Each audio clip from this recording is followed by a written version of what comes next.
Hello, Dr. Tucker here. Happy Sunday, everyone. So I am starting my video series on healthy holiday meals. So this is going to be a 4-day series where today, day one, we're talking about appetizers. Tomorrow on Monday at same time, 2 o'clock, we're going to be talking about side dishes. Tuesday will be desserts, and Wednesday will be beverages. So, holiday season's coming up. Everybody loves to eat lots of food, of course, and you know, really everybody gathers around the dinner table, right? So this is no different in our family. We just make sure that everything that we are eating is going to be healthy. So we've made some healthy adaptations over the years to the meals that we serve. And it doesn't mean we go without at all. So we have all the traditional stuff. If you saw my video that I did a couple nights ago when I announced that we were going to be doing this series, you know, I said I really love to be traditional and eat, you know, all the classic things for holiday meals, including, you know, Thanksgiving and Christmas. My husband, Dr. Miller, really likes to go outside the box and pick some really unique things to make that wouldn't normally end up on our table. So he may chime in at some point on one of these videos and throw in one of his crazy recipes that he likes to have.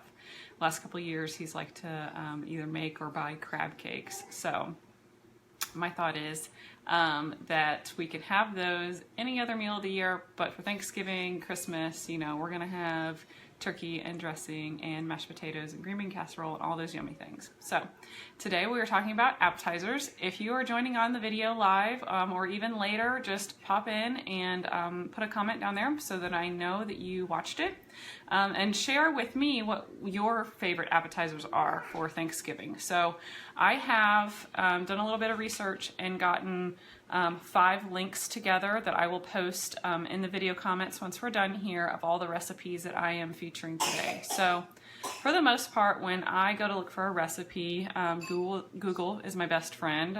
We have a lot of cookbooks, but when it comes to, you know, making an adaptation of a, you know, classical favorite, pretty much searching anything on Google with paleo in front of it, for example, will get us a pretty good recipe. So in our kitchen, we are pretty much no grain. Every once in a while, we'll have, you know, rice products or a corn product, but for the most part, gluten-free, grain-free, and also very low dairy. And we don't use any refined sugars, processed foods, or anything like that. So everything that goes into our food is the best quality ingredients, and so that is my message and what I want to share with families as far as, you know, you can still, you know, eat everything that you want to if you make these little healthy changes. So for appetizers today, I've got a few different types of appetizers that may not be something you've ever thought of serving. So my goal with an appetizer is really to have it prepared ahead of time so that when family's gathering, we already have stuff out, and that doesn't have to be like the first thing that we prepare that morning. When we get up in the morning, we're going to be preparing all the main dishes. So the appetizers are going to be done a day or 2 ahead of time. So first thing here, we actually have a goat cheese log. And again, I'll be posting in the comments links to these recipes. So I got introduced to goat cheese probably Trader Joe's, you know, years ago.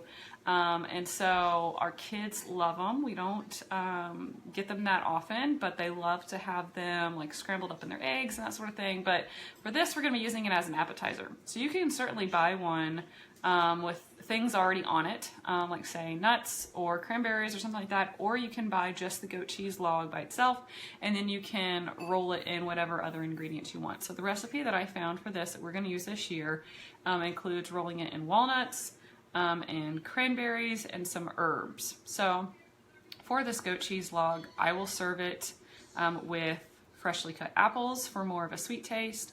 We'll do some type of gluten-free cracker or like a nut thin, or you can do carrots or celery, like anything fresh, easy to put out, not a lot of prep. So that is the first appetizer that we have today. The second appetizer I want to talk about are deviled eggs. So I grew up having deviled eggs, loved having my grandmother's deviled eggs on all the holidays. And so now that's what I make, what I've kind of known for in our little family. And for our boys, they absolutely love them. If you set the plate of deviled eggs in front of Tristan, he would probably eat the whole thing. So we really have to try to watch and see, how many he is eating. But he absolutely loves them. So for the link that I'll be sharing for the deviled eggs recipe, I've actually been making this version for a few years now, even before we were, mostly paleo or anything like that. So there's just a couple adaptations that we've made to it now. You'll see in the recipe that it does call for a little bit of sugar. I just skipped that part. So we don't really keep sugar around the house and don't add it to a lot of our recipes. It's just not needed. Once you start, having whole foods, and you realize how naturally sweet and tasteful things are, you don't necessarily need to add a bunch of sugar or salt on top of it. So the deviled egg recipe that I've been making for a few years uses balsamic vinegar, so that adds a little natural sweetness to it, and it actually has little pieces of bacon chopped up in there. So it's a really savory deviled egg recipe. So let's see here. Oh, another caveat about appetizers. Almost every single appetizer recipe that I looked up included some form of bacon. It was bacon wrapped something, it was bacon bits on top of something. A lot of bacon going on, right? And that's kind of what paleo gets known for, is that you eat a lot of bacon. We don't in our house. So for these recipes that I found, probably 3 or 4 of them had bacon in the original recipe. Bacon's probably, I'm only going to put it in those deviled eggs there.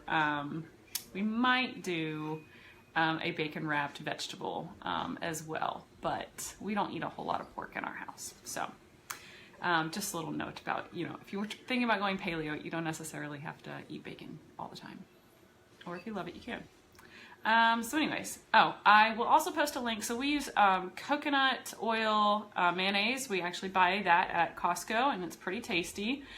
So in the recipe, it just calls for mayo. So I would suggest you get a coconut oil mayo or an avocado oil mayo, because those are going to have the best version of fats in there. I've tried to make my own version of a mayo before. It really just took more time than I was willing to put into it, and didn't taste as good as the pre-bought one. So that's one thing we do kind of still keep around our house, because our boys, my husband in particular, loves mayo. Tristan does as well. So all right, third appetizer we're talking about I have 2 versions: a stuffed mushroom, which is going to be a vegan option, or a stuffed butternut squash. So I chose to do this. The butternut squash one could really probably be a side dish, but because they take a little longer to bake, I'm actually going to do that one ahead of time, and we'll put it on the table if people want to eat it for an appetizer, they can, or we can just save it for the main dish here.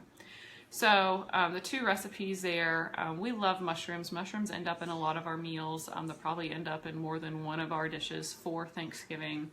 But that stuffed mushroom there really gives you the option of having a vegan food for an appetizer.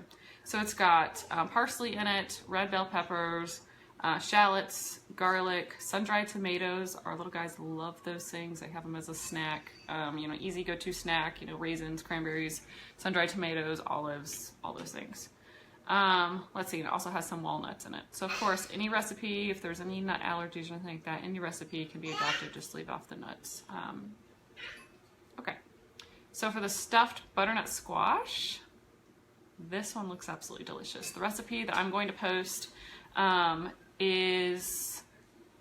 quinoa in it and kale, cranberries. Let me see what else. The butternut squash. Oh, and chickpeas.